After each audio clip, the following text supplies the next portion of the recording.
Olá, meus queridos irmãos, muito boa tarde. É uma alegria podermos estar juntos em mais uma transmissão do nosso culto da Igreja Batista de Torres Vedras, esse projeto de plantação dessa igreja nessa cidade, nessa região de Portugal. E é uma alegria muito grande podermos então partilhar convosco desse momento. Nós teremos agora então a nossa oração de abertura e depois nós teremos o louvor. E hoje a nossa mensagem será transmitida desde a Igreja Batista de Caldas da Rainha, a igreja mãe do nosso projeto, e hoje então a mensagem será transmitida desde aquela igreja. Que Deus possa abençoar as nossas vidas, que este seja um tempo importante para o nosso crescimento espiritual também. Oremos. Amado Deus, muito obrigado por mais esse nosso encontro, obrigado por todas as pessoas que já estão sintonizadas conosco nesse momento. E peço também que Tu abençoes aqueles que depois terão acesso a esse vídeo, ó Deus, que Tu possas usar esse momento, Pai, para tocar fundo nos nossos corações, para nos levarmos também ao crescimento do Teu conhecimento, ao aprendizado da Tua Palavra, sobretudo para podermos praticar a Tua Palavra. Que Tu possas nos abençoar para que sejamos discípulos obedientes do Senhor Jesus Cristo, que vivam realmente de acordo com a sua palavra, que vivam realmente desejosos de obedecer ao Senhor, Pai. Te louvamos, enfim, por tudo que tens feito por nós. Continua, Deus amado, a nos abençoar, continua a abençoar o nosso ministério, continua a abençoar a plantação dessa igreja cá em Torres Vedras, também a nossa igreja mãe, a Igreja Batista de Caldas da Rainha. Continua, Senhor Deus, então, a fazer a Tua obra através do Teu povo nesse país. É a oração que eu te faço, então, em nome do Senhor Jesus. Amém, Pai. Que Deus possa, então, nos abençoar nesse momento. Como disse, vamos ter agora o nosso louvor e depois a mensagem que será pregada desde a Igreja Batista de Caldas da Rainha. Que o Senhor possa abençoar muito a sua vida, meu querido, e que o Senhor continue a nos mostrar a sua vontade para podermos, então, cumpri-la. Fique na paz do Senhor Jesus e continue conosco. Boa tarde, queridos irmãos. Boa tarde. É um prazer estar convosco em mais esse momento em que queremos celebrar juntos um culto ao nosso Deus. E vamos começar esse louvor com uma oração, pedindo que Ele possa nos conduzir nesse momento e também pedindo que Ele receba o nosso louvor de modo que este seja agradável, um aroma suave ao nosso Deus. Então vamos orar nesse momento. Paizinho, muito obrigado porque Tu nos dás esse privilégio, Senhor, de Te cultuar, celebrar esse culto, Pai, em liberdade com a Tua igreja, Senhor. Ó Deus, Tu sondas o nosso coração e Tu nos conheces, ó Deus. Tu possas agora, com o Teu Espírito Santo, nos limpar, ó Deus, purificar. Recebe o nosso louvor, Senhor. Nós somos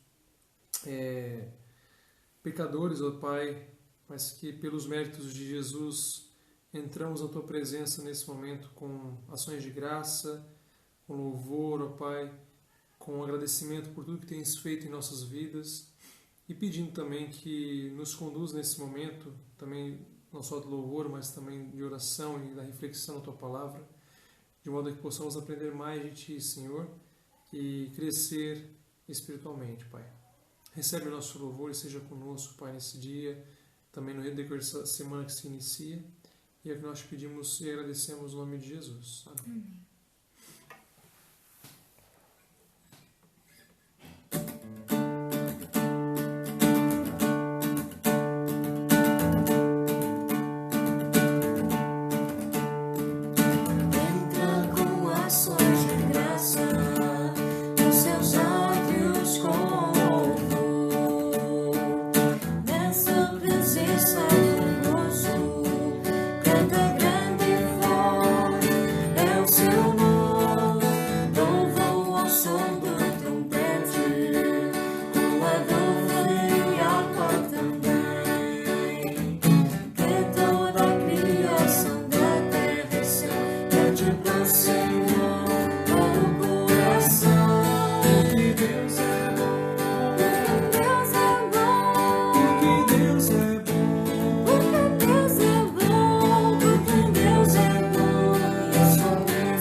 prazer é viver na casa de Deus, onde flui o amor. Rei dos Reis, Rei dos Reis, e Senhor, entregamos nosso viver. Rei dos Reis, e Senhor, entregamos nosso viver para te adorar, ó Rei dos Reis. Foi que eu nasci, ó Rei Jesus. Meu prazer é te louvar, meu prazer é estar nos atos do Senhor.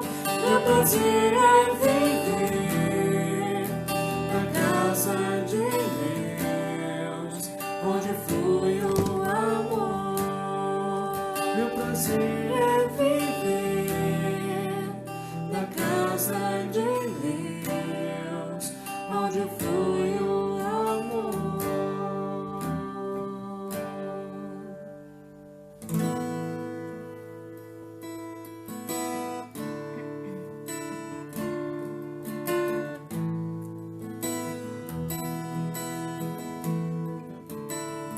Senhor meu Deus, quando eu maravilhado contemplo a tua imensa criação, o céu e a terra, os vastos oceanos, fico a pensar em tua perfeição. Então minha alma canta a ti, Senhor. Grandioso és tu, grandioso és tu. Então minha alma canta a ti, Senhor. Grandioso és tu, grandioso és tu. Ao caminhar nas matas e florestas, escuto as aves todas a cantar, olhando os montes, valas e campinas, em tudo vejo o teu poder sem par. Então minha alma canta a ti, Senhor. Grandioso és tu, grandioso és tu. Então minha alma canta a ti, Senhor. Grandioso és tu, grandioso és tu. Quando eu medito em teu amor tão grande, que ofereceu teu filho sobre altar, maravilhado e agradecido venho também a minha vida te ofertar. Então minha alma canta a ti, Senhor. Grandioso és tu, grandioso és tu. Então minha alma canta a ti, Senhor. Grandioso és tu, grandioso és tu. E quando enfim Jesus vier em glória e ao lar celeste então me transportar, adorarei prostrado e para sempre. Grandioso és tu, meu Deus, em te cantar. Então minha alma canta a ti, Senhor.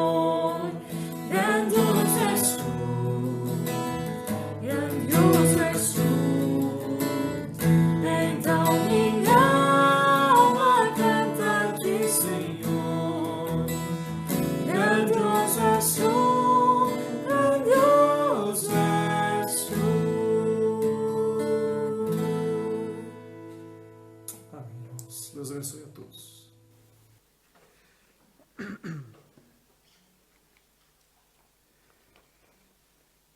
Então, bom dia, meus irmãos. É uma alegria estar convosco nessa manhã para partilharmos a palavra do Senhor, para termos esse tempo, então, de reflexão sobre esse tema, não é? Um tema tão importante na vida do discípulo de Jesus Cristo, que é exatamente missões.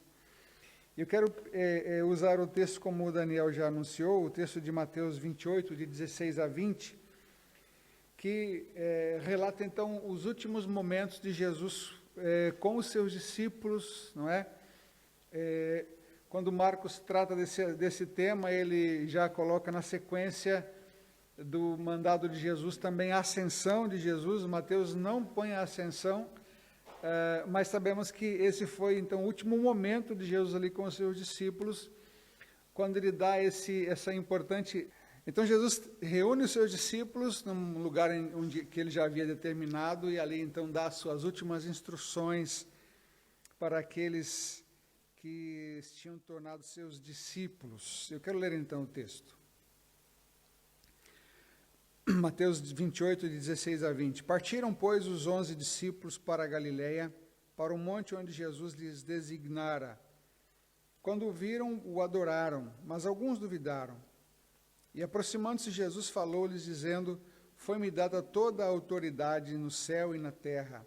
Portanto, ide, fazei discípulos de todas as nações, batizando-os em nome do Pai, do Filho e do Espírito Santo, ensinando-os a observar todas as coisas que eu vos tenho mandado. E eis que eu estou convosco todos os dias, até a consumação dos séculos. Quero pensar com os irmãos, então, sobre esse mandado de Jesus aos seus discípulos. Como disse, estavam ali os 11 apóstolos, mas não só. Se tomarmos por base o que Paulo fala em 1 Coríntios capítulo 15, Jesus estava ali, na verdade, diante de pelo menos 500 pessoas, não é? Foi o número de pessoas que Paulo disse que viram Jesus Cristo, não é? Pessoas que viram o Senhor, dando as últimas instruções e já ascendendo aos céus também. Estavam ali aqueles que tinham andado com Jesus, que tinham conhecido Jesus em profundidade, especialmente depois da sua ressurreição. É interessante pensarmos ainda na Páscoa, não é? Porque Jesus teve 3 anos com os discípulos mais próximos, que foram os 12 apóstolos, e também com um número um pouco mais alargado de discípulos. Ele se mostrou, ele se apresentou a esses homens, a essas pessoas. Entretanto, até a sua morte, eles ainda não tinham percebido exatamente quem era Jesus Cristo, quem era o Senhor. Mas depois da sua ressurreição, então, o Espírito Santo provavelmente lhes abriu completamente os olhos, e eles puderam perceber que estavam ali diante do Deus que se fez homem, do Senhor Jesus Cristo, não é? Diante da divindade do próprio Senhor Jesus Cristo. E aquilo, então, foi o complemento final do seu conhecimento de Jesus Cristo. Diante deles, então, agora Jesus está a comissioná-los para essa obra importantíssima de se anunciar o Evangelho, de se viver o Evangelho e anunciar o Evangelho, para que outros pudessem conhecer o Evangelho.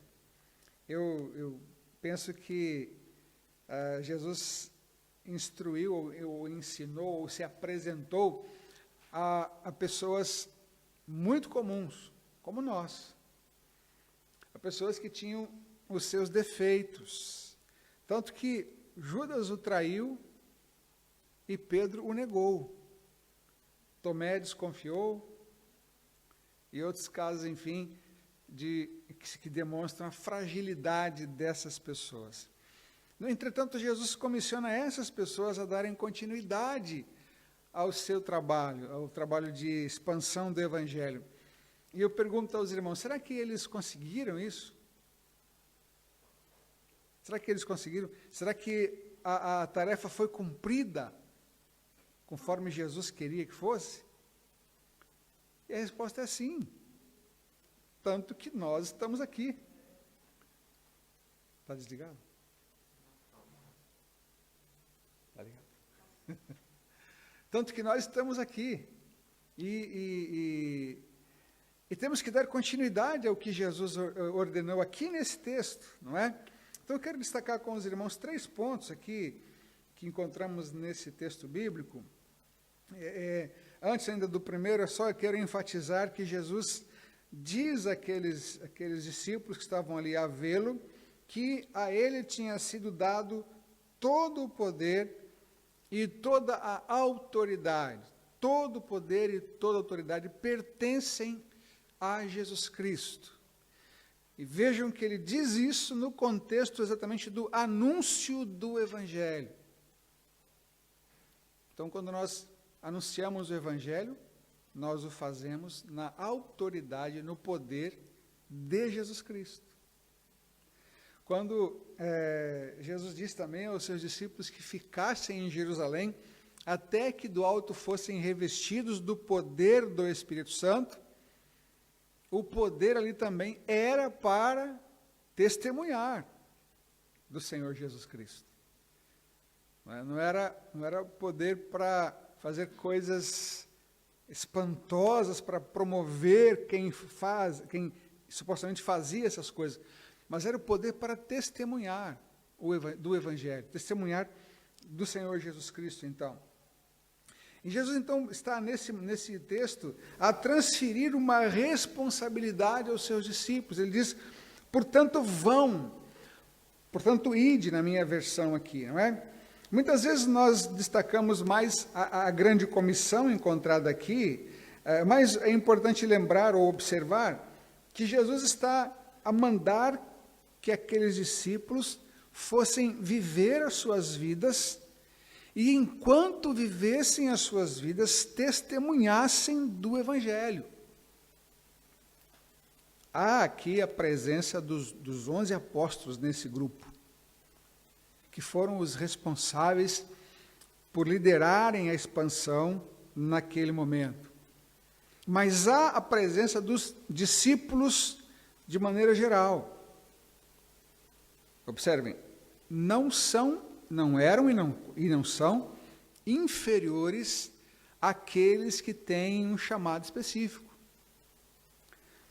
Porque todos fazemos parte de um mesmo contingente de pessoas que devem servir ao Senhor. Se Deus chamou a mim para deixar o Brasil e vir para cá, para me dedicar integralmente ao trabalho missionário, e a irmã Isabel para sair daqui e ir para o México, para também se dedicar integralmente ao trabalho missionário, ele continua a fazer isso. Ele continua a chamar pessoas para o trabalho específico, para a dedicação exclusiva do seu tempo à obra missionária. Mas ele tem um chamado muito amplo e abrangente que chega a todos os seus discípulos. E todos nós, então, estamos envolvidos, e devemos pensar e refletir nisso, ou devemos estar envolvidos nesse trabalho tão abrangente que é o testemunho do Evangelho de Jesus Cristo. E eu volto a frisar, né? O que ele está aqui a dizer é isso. Enquanto vocês vão viver as suas vidas, testemunho do Evangelho. É curioso que quando Lucas registra ali em Atos capítulo 8:1, que houve uma perseguição e a igreja de Jerusalém se dispersou por toda aquela região, os apóstolos permaneceram em Jerusalém. Mas os demais discípulos foram dispersos. E por onde foram, testemunharam. E onde quer que fossem viver as suas vidas, porque tiveram que deixar Jerusalém, deixaram as suas casas, seus trabalhos, seus amigos, sua família. Mas para onde quer que foram, testemunharam do Evangelho de Jesus Cristo. E nesse processo de expansão, em que os discípulos saíram do epicentro do Evangelho, que era Jerusalém, e chegaram em outros sítios, em outras regiões, é que nasceu a igreja de Antioquia, que se tornou uma igreja missionária, que destacou 2 homens para fazerem a primeira viagem missionária, que temos registro no livro de Atos.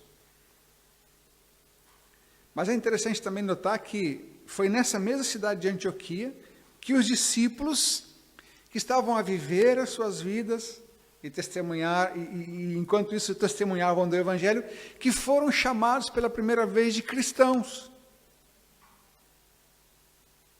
Cristão, para quem usou esse termo pela primeira vez, era um termo pejorativo. Eles desdenhavam dos discípulos, dizendo assim, vocês parecem o vosso mestre. Para quem falava era pejorativo, mas para quem ouvia era maravilhoso. Quer dizer, eu estou realmente a cumprir a minha missão. Eu estou a viver conforme o meu Senhor Jesus quer que eu viva. Eu estou a evidenciar a presença de Jesus em mim, porque as pessoas estão a me chamar de Cristo em miniatura. Estão a perceber a dinâmica missionária que a igreja precisa perceber de facto? Jesus chama alguns em especial, mas ele chama a todos de maneira geral. Ele comissiona, ele passa essa responsabilidade a alguns de uma maneira muito específica. Deus me trouxe cá para Portugal, primeiramente para um projeto de revitalização da igreja de Portimão e agora para um projeto de plantação em Torres Vedras. E é nisso que eu estou dando a minha vida. Mas a minha função também é sempre tentar despertar toda a igreja de Jesus Cristo, mostrando que Ele está a transferir para todos nós essa responsabilidade. Nós não podemos, é um termo usado muito no Brasil, não sei se aqui se usa, não podemos terceirizar missões. Não podemos deixar que essa obra seja feita por algumas poucas pessoas que tiveram um chamado específico.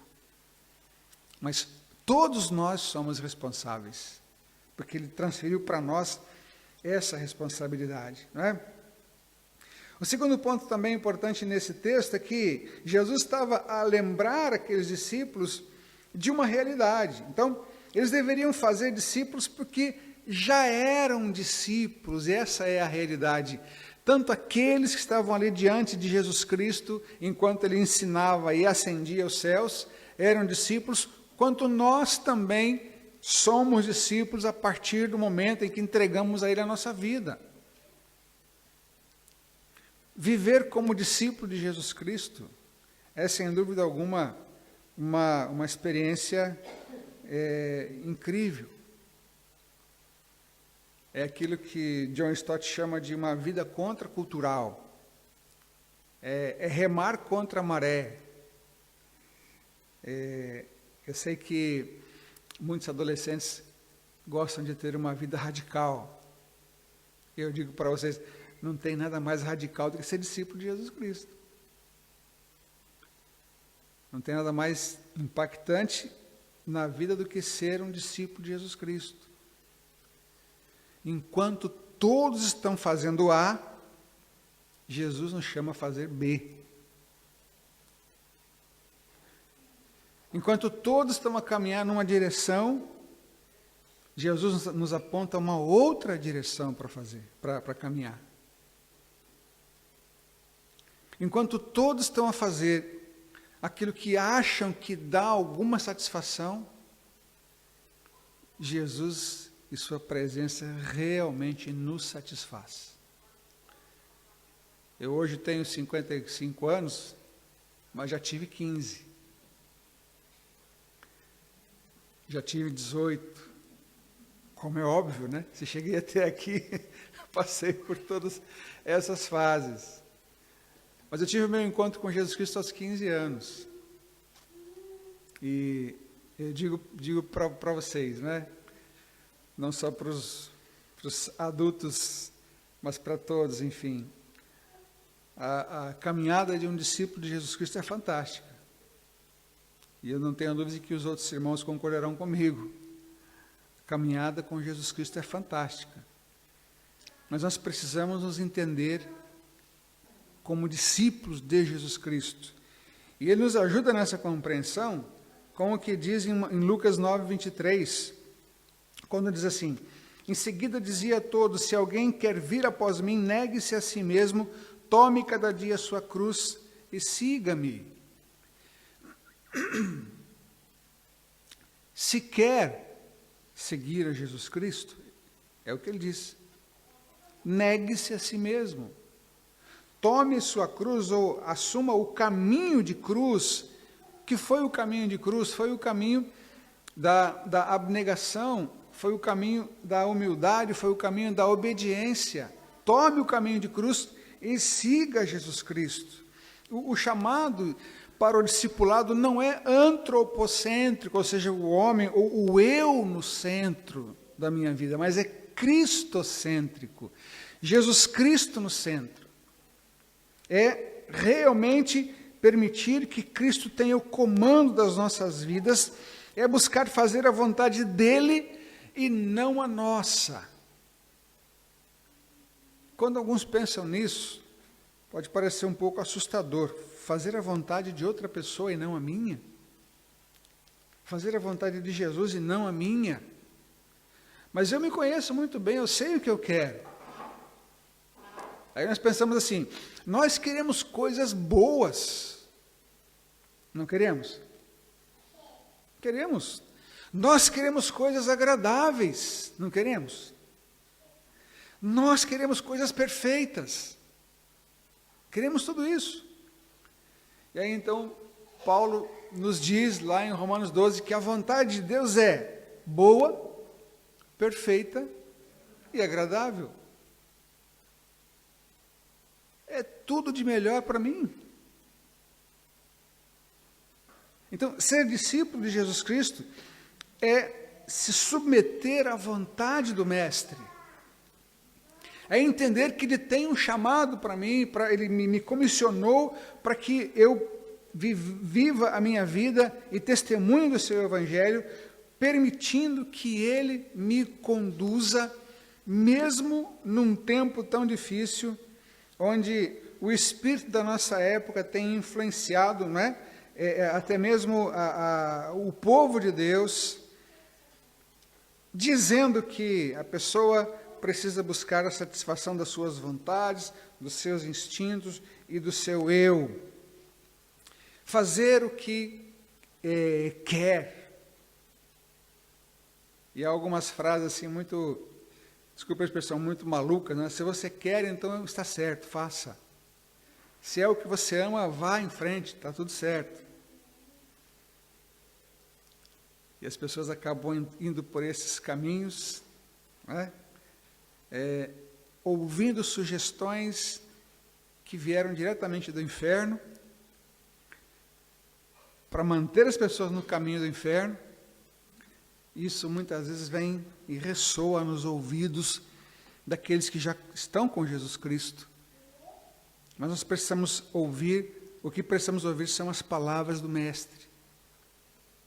É por isso que fomos então chamados para sermos seus discípulos, para que realmente nós possamos caminhar com Ele e permitir que Ele dirija as nossas vidas e permitir que Ele realmente nos conduza.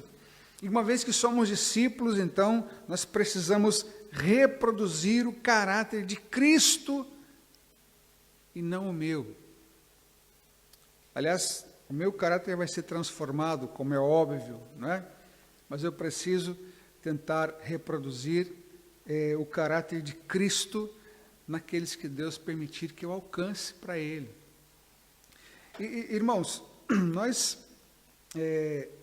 podemos e devemos partilhar o Evangelho com outras pessoas e as maneiras podem ser bastante simples. Desde o viver a nossa vida como discípulos de Jesus Cristo, pessoas que buscam fazer a vontade de Jesus nas suas vidas, como aproveitarmos pequenas oportunidades que o Senhor nos dá para partilharmos a mensagem do Evangelho.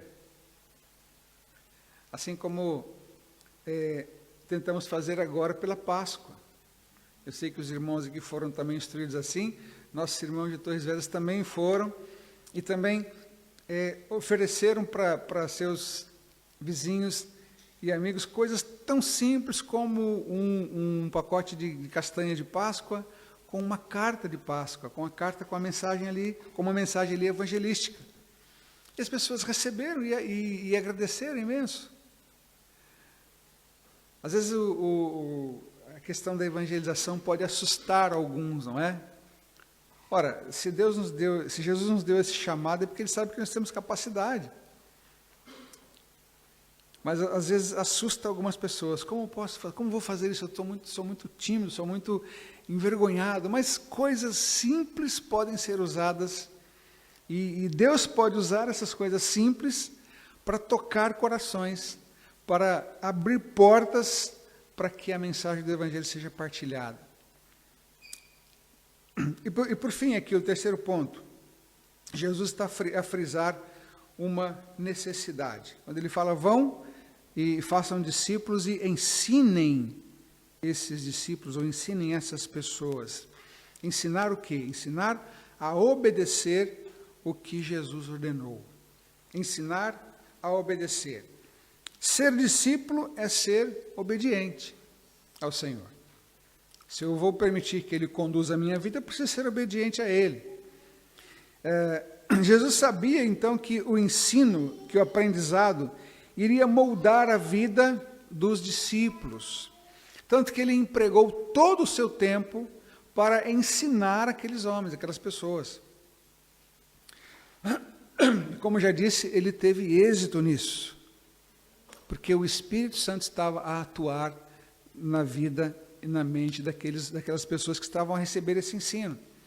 E é precisamente isso que o próprio Jesus fala em João capítulo 14, 26, quando diz que o Espírito Santo é o nosso grande ensinador. Quem estava a agir na mente daqueles discípulos que estavam ali agora a ouvir aquele ensino de Jesus era o Espírito Santo. Percebam que há 3 modos de ação do Espírito Santo na Bíblia. No Velho Testamento, ele vinha temporariamente sobre a pessoa. Né? No Novo Testamento, ali, enquanto Jesus estava a ensinar os seus discípulos, o Espírito Santo estava entre eles. Mas a partir do momento em que Jesus Cristo ascende aos céus e acontece em Atos 2 a descida do Espírito Santo, o Espírito Santo passa a habitar permanentemente aquele que creu em Jesus Cristo, aquele que se tornou discípulo de Jesus Cristo. Quando é que nós recebemos o Espírito Santo? Quando nós cremos. Quando nós cremos em Jesus Cristo, nós recebemos o Espírito Santo. E Ele habita em nós, e é Ele que nos ensina.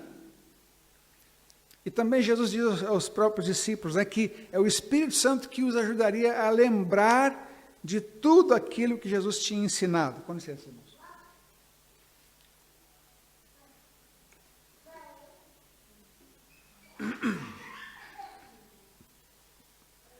E é precisamente isso que acontece, não é? Então o Espírito Santo é o nosso consolador,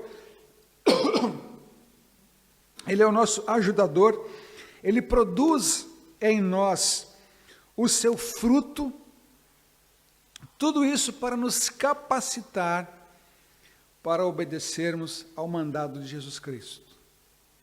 Então, Jesus nos faz um mandado, nos transfere uma responsabilidade, Ele nos faz lembrar nesse texto que nós somos discípulos dEle, e Ele nos diz, então, nos mostra, então, que assim como aprendemos do Espírito Santo, Ele continuará a ensinar também aqueles que forem alcançados também pelo Evangelho. Uma coisa que eu acho fantástica é que eu já acompanhei, já evangelizei e acompanhei algumas pessoas ao longo de algum tempo. Não é? E uma coisa que eu acho fantástica é que chega algum momento em que aquela pessoa que está a ser discipulada, está a ser ensinada, ela já tem um aprendizado maior do que aquele que eu transmiti para ela. Às vezes conversando assim com especialmente jovens, que trabalhamos bastante com jovens em Portimão, não é? Conversando com aquele jovem, ele começa a falar coisas da Bíblia que eu não tinha ensinado ainda, mas que o Espírito Santo já tinha mostrado para ele, através da palavra. Porque o Espírito Santo continua a nos ensinar sempre. Então, na obra missionária, né, nesse trabalho tão importante oferecido por Jesus ou dado por Jesus à igreja, o Espírito Santo vai ensinar. É o Espírito Santo que vai capacitar. É Ele que vai nos abrir portas e criar situações onde o Evangelho poderá ser partilhado.